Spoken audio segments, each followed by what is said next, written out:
এই দুর্বল পুরুষ, তোমাকে বলছি, তুমি যে স্ত্রীর কাছে গেলে 1 থেকে 1.5 মিনিটের ভিতরে পানি ধরে রাখতে পারো না। আজকে তোমার জন্য এই গাছটি তুলে নিয়ে এসেছি। যেভাবে বলবো এভাবে তুমি ব্যবহার করবে। তুমি আর তোমার বউ হাড্ডাহাড্ডি লড়াই করবে, কে পারে কে জিতে। এতদিন তো তুমি হেরে এসেছো, আজকে তুমি বউকে ঠকাবে। এমন জিনিস নিয়ে চলে এসেছি, এই জিনিসটি যেভাবে বলবো এভাবে যদি তুমি ব্যবহার করতে পারো, বউয়ের সাথে হাড্ডাহাড্ডি লড়াই করবে তুমি। তোমার মেশিন থেকে এক ফোঁটা পানি বের হবে না, বইয়ের মেশিনে পানি বের হয়ে চলে যাবে। চলো তোমাদেরকে বলছি কোন গাছটি খেলে তুমি বইয়ের সাথে হাড্ডাহাড্ডি লড়াই করতে পারবে। স্ক্রিনে তোমরা যে গাছটা দেখতে পাচ্ছ, এই গাছটির নাম হচ্ছে সংযমনী গাছ।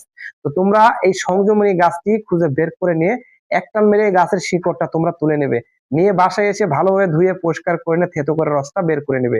নিয়ে কি করবে, এই রসটা যখন তোমরা রাইতে ঘুমাতে যাবে ঠিক তার আগে 1 গিলাস কুসুম গরম দুধ নিয়ে নেবে। সেই দুধের ভিতরে একটা হাঁসের ডিম ভেঙে ঘুলিয়ে দিয়ে ওই দুধের ভিতরে এই রসটা দিয়ে দিবে, দিয়ে 1 চামচ অরিজিনাল খাঁটি মধু দিয়ে ঘুলিয়ে নিয়ে খেয়ে নেবে।